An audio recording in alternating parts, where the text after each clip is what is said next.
சமுதாயத்திற்கு எதிராக நடக்கின்ற இது போர் என்றுதான் சொல்ல வேண்டும். ஒரு போரை நடத்தி கொண்டிருக்கிறது ஒரு சாதியவாத கும்பல். அதை வேடிக்கை பார்த்துக் கொண்டிருக்கிறது இந்த அரசு. இது தொடர்ச்சியாக நடைபெற்றுக் கொண்டிருக்கிறது. இதற்கு முற்றுப்புள்ளி வைக்க வேண்டும் என்று அமைப்புகள் எல்லாம் தொடர்ச்சியாக குரல் கொடுத்துக் கொண்டிருக்கிறோம். ஆனாலும் இதற்கு தீர்வு கிடையாது. பலி எண்ணிக்கை நாளுக்கு நாள் அதிகரித்துக் கொண்டே போகிறது. சமீபத்தில் சுத்தமல்லி என்கின்ற அந்த கிராமத்தில் முத்துகிருஷ்ணன் என்கின்ற ஒரு 20 வயது இளைஞன், என்ன தெரியும் அவருக்கு? அந்த 20 வயது இளைஞனுக்கு என்ன தெரிந்துவிடும்? ஒரு சாதியவாத கும்பல் காத்திருந்து கிட்டத்தட்ட ஒரு வாரத்திற்கு மேல் அந்த பகுதியிலே தங்கி ஸ்கெட்ச் போடுறாங்களாம். என்னடா மயில் ஸ்கெட்ச் போடுற நீ? என்ன கொடுமை இது? 8 பேர் கொண்ட கும்பல் அந்த 20 வயது இளைஞனை துடிக்க துடிக்க வெட்டி படுகொலை செய்திருக்கிறார்கள். இந்த பின்புலத்தை விசாரிப்பதற்காக நானும் அந்த பகுதிக்கு போனேன். சுத்தமல்லி பகுதிக்கு நான் போனேன். சரி, 20 வயது இளைஞனை வெட்டக்கூடிய அளவிற்கு அவன் என்ன செய்து விட்டான் என்று அந்த பகுதி மக்களிடத்திலே நான் விசாரித்தேன். அவர்களுடைய உறவினர்களிடத்திலே விசாரித்தேன். அப்போது அந்த உறவினர்கள்லாம் சொன்னாங்க, ஒரு 1.5 ஆண்டுகளுக்கு முன்பு சக மாணவர்கள், இந்த பையன் படிக்கும் போது அங்கு ஒரு சாதி ரீதியான ஒரு மோதல் ஏற்பட்டிருக்கிறது. ஒரு 4 மாணவர்கள் இந்த பக்கம் ஒரு 4 மாணவர்கள். அப்ப 2 பேருக்கு விடவே ஒரு மோதல் போக்குகள் இருந்திருக்கிறது படிக்கும் போதே. அப்புறம் ஒரு ஆண்டு விழாவில் ஒரு சாதிய மோதல்கள் உருவாகி இவங்க காவல் நிலையத்தில் புகார் கொடுக்கிறாங்க. காவல்துறை விசாரித்து 2 பக்கமும் எஃப்ஐஆர் போடுறாங்க. அதாவது தவறு எங்க இருக்கிறதோ அங்கே அவர்களை டார்கெட் பண்ணி ஒரு எஃப்ஐஆர் போடாம 2 பக்கமும் போடுது. காவல்துறை பேசுறா போச்சு. இன்னைக்கு யார் குற்றம் செஞ்சாலும் உனக்கு எஃப்ஐஆர், குற்றம் அற்றவனுக்கும் உனக்கு எஃப்ஐஆர். இந்த கவுண்டர் கேஸ் போடுறதுனாலதான் இன்றைக்கு சாதி வெறியர்களுக்கு ஒரு வாய்ப்பாக போகிறது. இதை இங்குள்ள காவல்துறை அரசு புரிந்து கொள்ள வேண்டும். வன்கொடுமை நிகழ்த்தியவனுக்கும் வழக்கு, வன்கொடுமைக்கு உள்ளானவனுக்கு வழக்கு. என்னையா கொடுமை இது? இதுதான் பெரும்பாலான காவல் நிலையத்தில் நடந்து கொண்டிருக்கிற அக்கிரமம். ஏனென்றால் பெரும்பான்மையான காவல் நிலையத்தில் சாதி உடையில் காவல்துறை உடையில சாதி உள்ள போது அந்த வேலையெல்லாம் பார்த்துக்கிட்டு இருக்காங்க. ஏன்னா காம்ப்ரமைஸ் பண்றாங்களாம். ஏண்டா இவ்வளவு நாள காம்ப்ரமைஸ் பண்ணி இன்னும் படுகொலை நடந்துகிட்டு இருக்கு. படுகொலைகள் தொடர்ந்து கொண்டே இருக்கிறது. இதை முற்றுப்புள்ளி வைப்பதற்கு உங்களுக்கு யோக்கியதை இல்லை. ஆனால் கவுண்டர் கேஸ் போடுறீங்களே, எந்த விதத்தில் நியாயம்? அப்ப நான் சுத்தமல்ல போய் அந்த மக்களிடத்தில் விசாரிக்கிறேன். உறவினர்கள் சொல்றாங்க, இந்த பையனுக்கும் அந்த 4 பேர், இந்த பக்கம் 4 பேர், அந்த பக்கம் 4 பேர், சமீபத்தில் அந்த வழக்கு விசாரணைக்கு வரும்போது கோர்ட்ல அந்த பசங்க கேட்டிருக்கிறாங்க, வாங்க 2 பேரும் சமாதானமாக போய்விடுவோம். சரி, நல்ல விஷயம் தானே. ஒரு சாதிய ரீதியான மோதல் போக்குகள் இருந்திருக்கிறது. அதை சமாதானப்படுத்துவதற்கு 2 தரப்பிலும் பேசி இருக்கிறார்கள். அந்த 2 பேர் தரப்பிலையும் ஒத்துக்கிட்டாங்க. நான் அந்த உறவினர்களிடம் கேட்ட போது, சரி எதற்கு பயந்து போகணும், ஒரு சமாதானத்துக்கு போவோம் அப்படின்னு அந்த பெற்றோர்களும் ஒத்துக்கொண்டு இருந்த நிலையில் இந்த படுகொலை அரங்கேற்றப்பட்டிருக்கிறது. இதை புலனாய்வுத்துறை புரிந்து கொள்ள வேண்டும். விசாரணை அதிகாரிகள் புரிந்து கொள்ள வேண்டும். இந்த படுகொலைக்கு பின்புலத்தில் மிகப்பெரிய சாதிய பார்வை இருக்கிறது. சாதி வெறியர்களுடைய கூட்டமைப்பு இருக்கிறது, கூட்டணி இருக்கிறது என்பதை புரிந்து கொள்ள வேண்டும். 8 பேர் சேர்ந்து ஒரு 20 வயது இளைஞனை வெட்டக்கூடிய அளவிற்கு பெரிய அளவில் மோட்டிவேஷன் இல்ல. அதை புரிஞ்சுக்கணும். பெரிய அளவில் மோட்டிவேஷன் கிடையாது.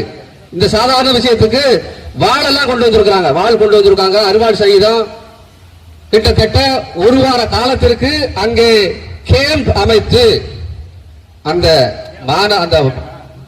இளைஞனை 20 வயது இளைஞனை முத்துகிருஷ்ணனை வெட்டி படுகொலை செய்திருக்கிறார்கள். ஆனால் காவல்துறை என்ன சொல்லுகிறது? முன் தீர்மானமாக 4 பேர் தான் என்று சொல்லுகிறது. ஆனால் அந்த சம்பவத்தை நேரில் பார்த்த ஐ விட்னஸ் என்ன சொல்லுகிறார்கள்? ஒரு பெண்மணி 8 பேருங்க, 4 பேர் முன்னாடி வந்தாங்க, 4 பேர் ஒரு 4 பேரை துரத்திட்டு போனாங்க, 4 பேர் சேர்ந்து இந்த முத்துகிருஷ்ணனை துள்ள துடிக்க அங்க வெட்டி கொண்டார்கள்.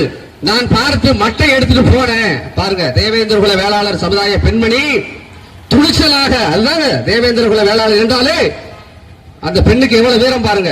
வெற்றா பயந்து ஓடாம மட்டை எடுத்து போய் அந்த சாதி வெறிகளை அடிக்க போயிருக்கிறது. அதல்லவா வீர பெண்மணி. அவர்களுக்கு இந்த அரசு விருதை வழங்கி கௌரவிக்க வேண்டும் என்ற நேரத்தில் நான் சொல்லிக்கொள்ள விரும்புகிறேன். ஆக இப்படிப்பட்ட நிலைமையில அவரை வெட்டி கொண்டுட்டாங்க. அப்ப விசாரணை எப்படி போகுது? 4 பேர் தான். எப்படி நீங்க தீர்மானிக்கிறது? எப்படி நீங்க தீர்மானிப்பீங்க? 4 பேரோட க்ளோஸ் பண்ணிடணும் என்று. அந்த 4 பேரையாவது இவங்க பிடிச்சாங்களானா? இல்ல, இந்த காவல்துறையை சேர்ந்தவர்கள். எதுக்கு நீங்க சம்பளம் வாங்குறீங்க? எதுக்கு சம்பளம் வாங்குறீங்க? 4 பேரும் சரண்டர் ஆகி இருக்கிறார்கள். மீதி 4 பேரை மறைப்பதற்கு முயற்சி செய்கிறார்கள். இதுதான் புரிஞ்சுக்கணும். மறைப்பதற்கு முயற்சிகளை மேற்கொண்டிருக்கிறார்கள். ஆகவே இந்த காவல்துறையை சேர்ந்தவர்களை கூண்டோடு மாற்றம் செய்ய வேண்டும் அல்லது பணி நீக்கம் செய்ய வேண்டும். என்ன இந்த வழக்கில் நீங்க என்ன முயற்சி எடுத்திருக்கீங்க? இதே வேறு தரப்பில் வேறு சமுதாயத்தை சேர்ந்தவர்கள் பாதிக்கப்பட்டால் எப்படி நம்ம சமுதாய கிராமங்களிலே உள்ளே புகுந்து கொண்டு ஒரு போரை இந்த அரசு இந்த காவல்துறையும் நடத்துகிறது. ஆனால் நாங்கள் என்ன எழுச்சிவாயர்களா? இந்த மண்ணுடைய பூர்வ குடி மக்கள் இல்லையா? இதெல்லாம் நீங்கள் உங்களுக்கு தெரியாதா? ஆக இப்படிப்பட்ட நிலைமையில இந்த படுகொலையின் பின்னணியில் புகுந்து கொண்டு ஒரு போரை இந்த அரசு இந்த காவல்துறையும் நடத்துகிறது. ஆனால் நாங்கள் என்ன எழுச்சிவாயர்களா? இந்த மண்ணுடைய பூர்வ குடி மக்கள் இல்லையா? இதெல்லாம் நீங்கள் உங்களுக்கு தெரியாதா? ஆக இப்படிப்பட்ட நிலைமையில இந்த படுகொலையின் பின்னணியில் மிகப்பெரிய அரசியல் இருக்கிறது என்பதை புரிந்து கொள்ள வேண்டும். இது சாதாரண படுகொலை கிடையாது. இது போன்ற பல படுகொலைகள் நடந்து கொண்டிருக்கிறது இந்த தென் தமிழகத்தில். இந்த படுகொலையை மறைப்பதற்கு இந்த அரசு காவல்துறை முயற்சி மேற்கொண்டிருக்கிறது. உங்க மேல எங்களுக்கு நம்பிக்கை அற்று போய்விட்டது, நம்பிக்கை இல்லை. அப்ப இந்த 4 பேர் மீண்டும் ஒரு சாதிய படுகொலைகளை நிகழ்த்துவார்களா, நிகழ்த்த மாட்டார்களா? அதுக்கு யார் பொறுப்பேற்பது? நீங்கள் தானே பொறுப்பேற்க வேண்டும். அப்ப மறைப்பதற்கு நீங்க முயற்சி செய்கிறீர்கள் என்று சொன்னால் இன்னொரு படுகொலையை அரங்கேற்றுவதற்கு நீங்கள் காத்திருக்கிறீர்கள் என்று பொருள். தேவேந்திர குல வேளாளர் சமுதாயத்தின் மீது போர் நடக்கிறது. இந்த போரை இந்த அரசு எங்கள் மீது திட்டமிட்டு வலிந்து திணிக்கிறது. இதை உடனடியாக நிறுத்திக் கொள்ள வேண்டும் என்பதை இந்த நேரத்தில் நான் பதிவு செய்ய விரும்புகிறேன். ஏற்கனவே தேவேந்திர குல வேளாளர் சமுதாயத்தின் மீது பல்வேறு அடக்குமுறைகள், பல்வேறு வன்முறைகள் நிகழ்த்திவிட்டு பிசிஆர் கேஸ், எஸ்சி வன்கொடுமை வழக்கு நீங்க போடுறீங்க. வன்கொடுமை போட்டா அதை ஃபாலோ பண்றது இல்ல. எத்தனை பேர் வன்கொடுமை வழக்கில் கைது செய்யப்பட்டிருக்கிறார்களோ, வழக்கு நடந்திருக்கிறார்களோ அத்தனை பேரையும் உடனடியாக கைது செய்ய வேண்டும். ஒரு தலைநகரத்தில் ஒரு கொலை நடக்குது. ஆம்ஸ்டாங் சமீபத்தில் படுகொலை செய்யப்பட்டார். நீங்க என்ன பண்ணீங்க? ரவுடி லிஸ்ட தயார் பண்றீங்க. சரி, ரவுடி லிஸ்ட தயார் பண்ணதும் இல்லாம அந்த ரவுடிகள் எல்லாம் சுட்டு கொண்டீங்க. சரி, வரவேற்கிறோம், மாற்று கருத்து இல்ல. ஒட்டுமொத்த தமிழ்நாடு ரவுடி லிஸ்ட் எல்லாம் எடுத்து நீங்க அவர்களை கண்காணிக்கீங்க. ஆனால் எங்களுடைய சமுதாய மக்கள், தேவேந்திர குல வேளாளர் சமுதாயத்தை சேர்ந்த மக்கள் தொடர்ச்சியாக படுகொலை செய்யப்பட்டிருக்கிறார்கள். இந்த படுகொலைக்கு காரணமானவர்கள் லிஸ்ட நீங்க இதுவரைக்கும் எடுத்திருக்கீங்களா? எடுத்திருக்கீங்களா? அப்படி எடுத்திருந்தா இன்றைக்கு படுகொலையில் நடக்குமா? ஏன் இந்த பாரபட்சத்தை காட்டிக் கொண்டிருக்கிறீர்கள்? நாங்களும் மனிதர்கள் தானே, இந்த மண்ணுடைய பூர்வ குடி மக்கள் தானே. நீங்கள் இந்த அளவுக்கு நாகரிகம் நடந்தது என்று சொன்னால், நாகரிகமான சமுதாயம் இருக்கிறது என்று சொன்னால் அது தேவேந்திர குல வேளாளர்களுடைய வரலாற்று பிச்சை என்பதை நீங்கள் புரிந்து கொள்ள வேண்டாம். நாங்கள் நல்ல ஆதாரத்தை கண்டுபிடிக்கலனா, நாங்கள் அரசை தோற்று வைக்கலனா நீங்க எப்படி இன்றைக்கு இப்படி சொகுசாக இருப்பீங்க என்பதை புரிந்து கொள்ள வேண்டும். ஆகவே இந்த தொடர்ச்சியாக நடக்கின்ற இந்த படுகொலைக்கு தீர்வு காண வேண்டும். இல்லை என்று சொன்னால் நாங்கள் வேற எதுவும் சொல்ல முடியாது. இந்த செயல தான் காட்ட வேண்டியிருக்கும். வேற வீரவசனம் பேசிட்டு போறதுக்கெல்லாம் நாங்க வரல. ஆக இந்த பகுதியில் தொடர்ச்சியாக தேவேந்திரகுல வேளாளர் சமுதாயம் வஞ்சிக்கப்படுகிறது, எல்லா இடத்திலும் வஞ்சிக்கப்படுகிறது. ஏன் சமீபத்தில் கூட இந்த படப்பக்குறிச்சி என்கின்ற கிராமத்தில் அந்த கழிவுநீர் வடிகால் வாரியத்தை வந்து நம்ம ஊருக்குள்ள வைக்கிறதுக்கு துடியா துடிச்சுக்கிட்டு இருக்கிறாங்க. இது ஒரு வகையான வன்கொடுமை தான். அந்த மக்கள் குடியிருக்கக்கூடிய நடுப்பகுதியில் வந்து குடிநீர் வடிகால் வாரியத்தை வந்து நீங்க அந்த சுத்திகரிப்பு நிலையத்தை வச்சீங்கன்னா உங்களால வந்து சரியா பார்க்க முடியுமா? அந்த அதுல வந்து தொழில்நுட்ப கோளாறு ஏற்பட்டுச்சுன்னா எங்களுடைய மக்கள் பாதிக்கப்படுவாங்களா, பாதிக்கப்பட மாட்டாங்களா?